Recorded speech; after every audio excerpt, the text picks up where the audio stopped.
Hello friends, welcome to my YouTube channel excellence study point. हमारे YouTube channel excellence study point में आप सभी का स्वागत है। हमने अपनी लास्ट वीडियो में यहाँ मेलवेयर्स के बारे में डिस्कस किया था कि कितने टाइप्स के होते हैं, कौन कौन से प्रकार के ये मेलवेयर्स होते हैं, किस तरीके से कंप्यूटर में एंटर करते हैं और किस तरीके से ये हमारे सिस्टम के लिए डेंजरस साबित होते हैं। आज की हमारी इस वीडियो में हम इन्हीं के बारे में और डिटेल में पढ़ेंगे कि आखिर कौन-कौन से रीसेंट केस हैं जो मैलवेयर से रिलेटेड सामने आए हैं, कौन-कौन सी कंट्रीज़ में ये स्प्रेड हुए। दूसरी बात ये कि गवर्नमेंट ने कौन-कौन से मेन इनिशिएटिव लॉन्च किए थे मैलवेयर से बचने के लिए। तो ये सभी कुछ हम आज की हमारी इस वीडियो में कवर करने वाले हैं। तो चलिए स्टार्ट करते हैं। लेकिन उससे पहले अगर अभी तक आपने हमारे चैनल एक्सीलेंस स्टडी पॉइंट को सब्सक्राइब नहीं किया है तो हमारे चैनल एक्सीलेंस स्टडी पॉइंट को सब्सक्राइब ज़रूर करें ताकि आपको हमारी वीडियो से जुड़ी सभी लेटेस्ट अपडेट्स मिलती रहें। How does a malware spread? तो जो मेलवेयर्स होते हैं वो किस तरीके से स्प्रेड होते हैं, किस तरीके से फैलते हैं। तो cyber criminals continuously devise innovative resources to get malwares into the computer and here are some of the most common ways of spreading। यानी कि जो साइबर क्रिमिनल्स रहते हैं वो कंटिन्यूसली यही कोशिश में लगे रहते हैं कि किस तरीके से जो मेलवेयर्स हैं उन्हें कंप्यूटर सिस्टम में बढ़ाया जा सके, स्प्रेड किया जा सके। तो कई ऐसे जरिए होते हैं जिनके जरिए वो स्प्रेड होते हैं। पहला होता है email.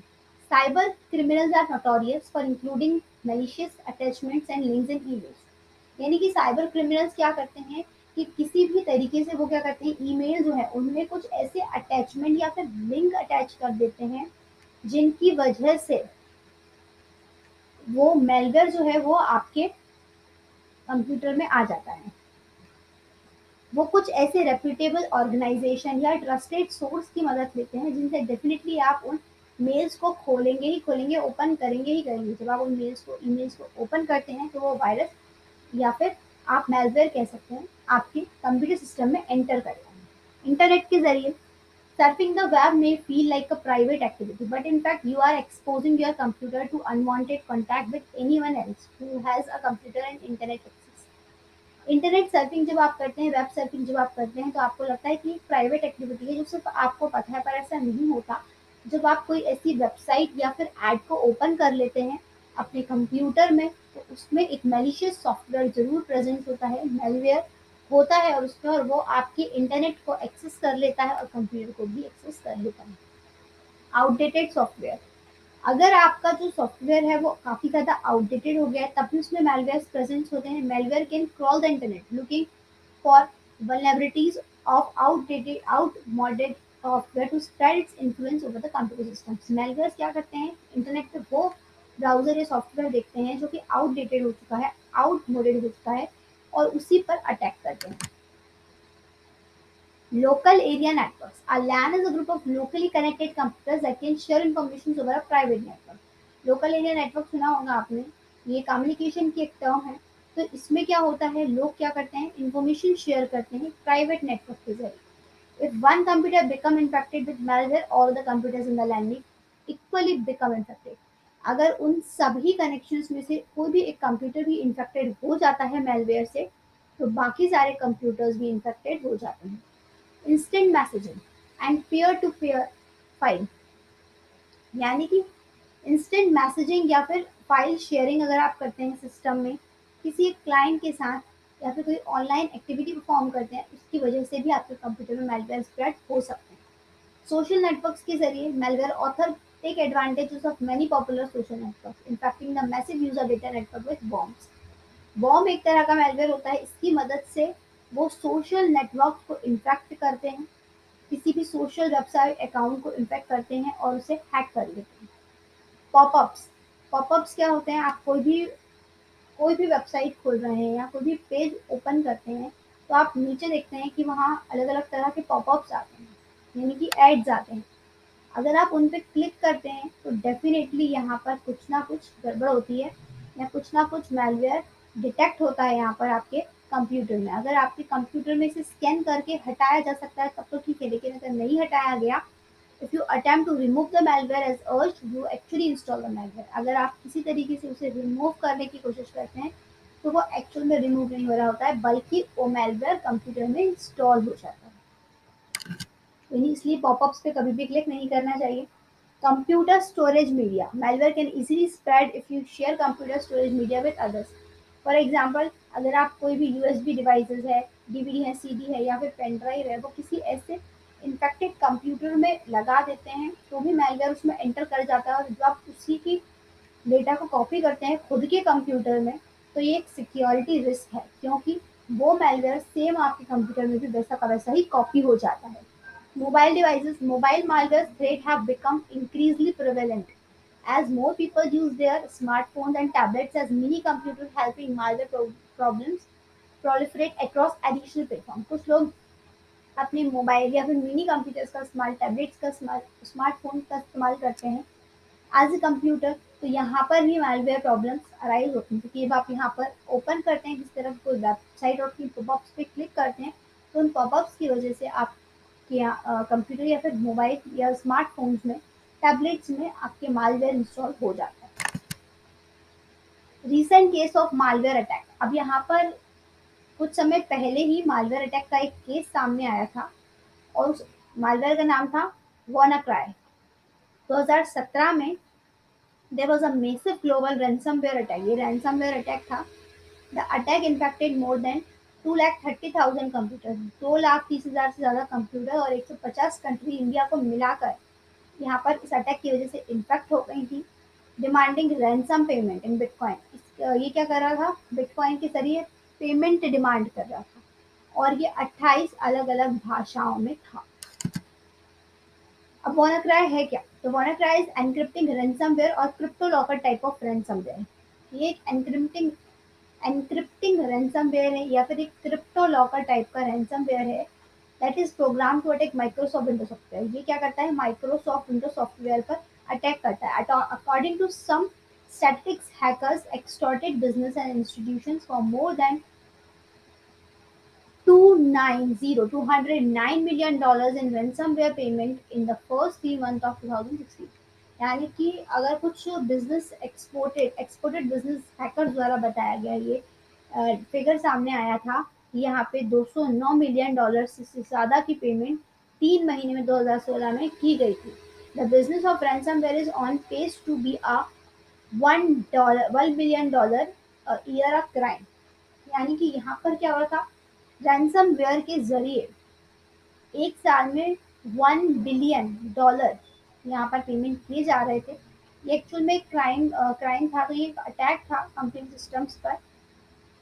Shadow broker, people hackers behind these attacks can themself by the system.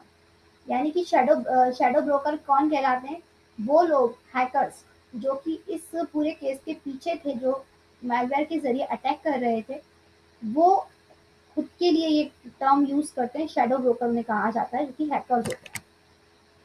Severally affected, और भी कई ऐसी जगहें थी जो कि इस मेलवेयर की वजह से अफेक्ट हुई थी। ब्रिटेन में नेशनल हेल्थ सर्विस, स्पेन में Telefonica, FedEx USA, Deutsche Bahn several plants of car maker Renault and Nissan. ये फ्रांस, इंग्लैंड में ये मालवेयर ने बहुत ही ज़्यादा अटैक किया था कंप्यूटर सिस्टम्स पे। The Russian interior minister had reported about 1000 computer, यानी कि जो रशियन इंटीरियर मिनिस्टर्स थे उन्होंने भी यहाँ कम से कम 1000 कंप्यूटर के करप्ट होने की, इन्फेक्टेड होने की खबर दी थी। अफेक्टेड एरियाज इन इंडिया, और इंडिया में कौन कौन से एरियाज थे जो इस मेलवेयर की वजह से अफेक्ट हुए थे, तो आंध्र प्रदेश, केरला, कुछ फार्मा कंपनीज थी, और 48,000 अटेम्प्ट थे यहाँ पर रैंसमवेयर अटैक के, जो कि इंडिया में डिटेक्ट किए गए थे। 60% अटैम्प्ट जो थे वो किसी एंटरप्राइजेस को टारगेट कर रहे थे, 40% जो थे वो इंडिविजुअल कस्टमर को टारगेट कर रहे थे। ये साइबर सिक्योरिटी फर्म का कहना था।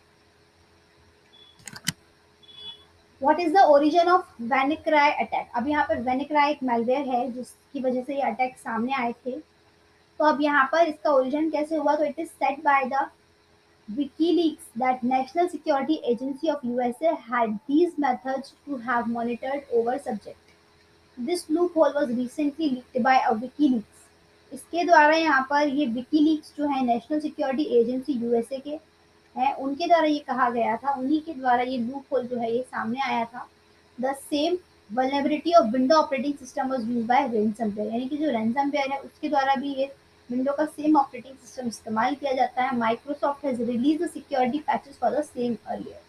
माइक्रोसॉफ्ट ने भी यहाँ पर सिक्योरिटी पैचेस रिलीज किए थे सिक्योर, ताकि इसके लिए सिक्योर हो सके।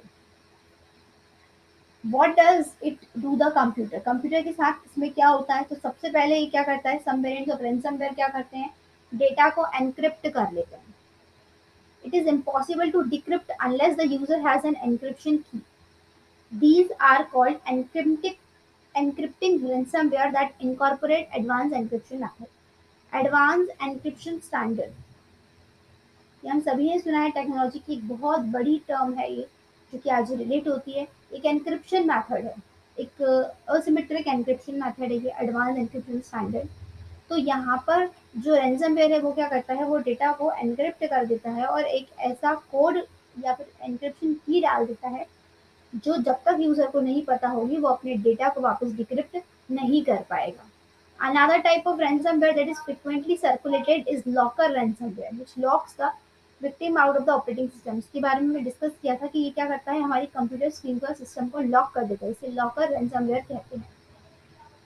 लॉक करने के बाद यहाँ पर वो डेफिनेटली अगर डेस्कटॉप या ऐप को वो लॉक कर देगा फाइल को, तो उसे रीओपन करने के लिए कुछ ना कुछ यहाँ पर पेमेंट मेथड मांगा जाता है और उसके बाद भी आप फ्री नहीं होते, आगे फिर से वो सिस्टम दोबारा लॉक हो सकता है। CryptoLocker like WannaCry is a malware when injected into a host system, scan the hard drive of the victims and target specific file extensions and encrypt them. एक क्रिप्टो लॉकर होता है, crypto locker WannaCry की तरह ही है बिल्कुल। ये जो malware है ये क्या करता है, सिस्टम को पूरी तरीके से इंजेक्ट कर देता है और जब आप इसे स्कैन करेंगे तो ये हार्ड ड्राइव में एंटर करेगा और कुछ फाइल एक्सटेंशन जो है उनको एनक्रिप्ट कर देगा। एनक्रिप्ट करने का मतलब ये होता है कि वो जो फाइल्स हैं वो बिना की के नहीं खुलती और आप उसे डिक्रिप्ट कर ही नहीं सकते। हाउ डज इट स्प्रेड, किस तरीके से फैला, तो WannaCry encrypt the files on an infected computers. WannaCry ने क्या किया कि वो कंप्यूटर सिस्टम में एंटर हुआ, उसने फाइल्स को एनक्रिप्ट करना शुरू कर दिया। It spread by using a vulnerability in implementations of server message blocks of Windows system. The exploit is known as Eternether, Eternal Blue। यहाँ पर उसने क्या किया, अब ये यहाँ पर जो विंडो सिस्टम्स हैं वो मैसेज ब्लॉक सर्वर का इस्तेमाल करते हैं, तो इस वजह से बाकी सिस्टम्स में भी ये स्प्रेड होने लगा। दिस एक्सप्लॉइट इसको क्या बोला गया है, eternal view. It encrypt hard disk drive and then spread literally between computers on the same day. यानी कि लोकल एरिया नेटवर्क क्या करते हैं, एक कंप्यूटर मल्टीपल से कनेक्ट होता है, तो यहाँ पर जब एक हार्ड ड्राइव डिस्क का जो डेटा है वो एनक्रिप्ट हो गया तो बाकी सारे कंप्यूटर भी इससे इन्फेक्ट हो गए। दूसरा किस तरीके से ये इन्फेक्ट हुआ, मेलिशियस ईमेल से। जो ईमेल्स वगैरह हैं वहाँ पर कुछ ऐसे मेलिशियस लिंक और सॉफ्टवेयर पाए गए जो लोगों ने ओपन किए, तो उनके सॉफ्टवेयर में भी वही मेलवेयर लोड हो गया, इंस्टॉल हो गया। How to remain protected from ransomware, अब रैनसमवेयर से प्रोटेक्टेड रहने का, बचने का क्या तरीका है, तो पहला तो ये कि आप रेगुलर डेटा बैकअप करें। This help restore the last save data, ये क्या करेगा कि आपका जो डेटा है वो लूज नहीं होगा और जो लास्ट डेटा है वो सेव होता जाएगा। Ransomware also attack servers, hence it is important to have a backup on disconnected hard drive. Disconnected hard drive जो है उनका बैकअप होना चाहिए क्योंकि रैनसमवेयर ज़्यादातर अफेक्ट करता है सर्वर को। दूसरा प्रिवेंशन ये है कि to prevent infiltrations of malware, having password protected tool to identify filter certain file extension like .ex .zip are essential। आप ऐसी पासवर्ड प्रोटेक्टेड फाइल्स रखिए जो कि इजीली खुल ही नहीं सकती किसी मालवेयर से, जैसे कि डॉट एक्सटेंशन फाइल है या फिर जिप्ड फाइल है, वो इजीली नहीं खुलती हैं। कुछ ईमेल्स जो आपके पास पहुंच रहे हैं उन्हें चेक कीजिए कि वो रेलेवेंट है या नहीं और तभी उन्हें ओपन करिए। User awareness. Awareness among users needs to be created to avoid opening the unsolicited attachments। यानी कि यूजर अवेयरनेस सबसे ज़्यादा ज़रूरी है कि लोगों को पता होना चाहिए कि उन्हें किस तरीके का ईमेल ओपन करना है और नहीं करना है, तो प्रोफेशनल है, पर्सनल है, रेगुलर है या फिर unwanted email. Rules in IPC, it's necessary to create rules in the infusion prevention software और discard or disallow the opening of files with dot X from local app data folders और app data. यानी कि यहाँ पर कुछ rules create करना बहुत ज़रूरी है कि अगर आप डॉट एक्सटेंशन फाइल को ओपन कर रहे हैं तो उसमें कुछ ना कुछ पासवर्ड प्रोटेक्टेड होना चाहिए, अदरवाइज वो उसे डिसअलाउ कर दे। Regular patch and upgrades to prevent leaks और vulnerabilities in software, ensure to regularly update the software version। आपका सॉफ्टवेयर पुराना नहीं होना चाहिए, क्योंकि ज़्यादातर ये जो malwares हैं ये ओल्डर वर्जन में ही पाए जाते हैं, न्यू वर्जन में ये कम पाए जाते हैं। जो malware जैसे कि ट्रोजन है, ransomware है, ये इसी सिस्टम में एंटर होते हैं जो सॉफ्टवेयर पुराना हो गया हो। Install and run anti malware। अब यहाँ पर आपको एंटी malware और फायरवॉल सॉफ्टवेयर अपने कंप्यूटर या पीसीज में रखना है। When selecting software, choose a program that offers tools for detecting, quarantine and removing multiple types of malware। यानी ऐसा ही एंटी malware या फिर एंटीवायरस आप अपने कंप्यूटर में इंस्टॉल करें जो कि डिटेक्ट भी करे, क्वारंटाइन भी करे और दूसरा रिमूव भी करे बाकी सारे अनवांटेड मल्टीपल malwares को। The combinations of anti-malware software and the firewall will ensure that all incoming and existing data gets scanned for malware। और वो ये एंटी malware ये इंश्योर करे कि जो आपका सॉफ्टवेयर है वो बिल्कुल भी अफेक्ट नहीं करेगा अगर आप इस तरह के malwares को स्कैन करते हैं, और ये तुरंत ही डिटेक्ट कर लेगा और सेफली उसे रिमूव भी कर देगा। Keep software and operating system up to date. Software and operating system आपको अप टू डेट रखना है। Be vigilant when downloading files program attachment. ये आपको बिल्कुल ध्यान रखना है कि अगर आप किसी भी तरह का डाउनलोड करते हैं कोई फाइल्स, कोई प्रोग्राम, कोई अटैचमेंट, तो वो जो है वो फ़ैमिलियर होना चाहिए। अनफ़ैमिलियर सोर्स से बिल्कुल भी आप इसे डाउनलोड नहीं करें, क्योंकि इसमें डेफ़िनिटली मालवेयर होते ही होते हैं। Some initiative by government of India. अब गवर्नमेंट ऑफ इंडिया के द्वारा भी यहाँ पर साइबर क्राइम को रोकने के लिए कई इनिशिएटिव लॉन्च किए गए थे। तो पहला था नेशनल साइबर सिक्योरिटी पॉलिसी 2013। ये इंडियन गवर्नमेंट के द्वारा national cyber security policy launch किया गया था। The national cyber security policy document outlines a roadmap to create a framework for comprehensive, collaborative, and collective response to deal with the issue of cyber security। ये cyber security और cyber crime को रोकने के लिए चलाया गया एक initiative है, जिसे 2013 में चलाया गया था। Computer emergency response team.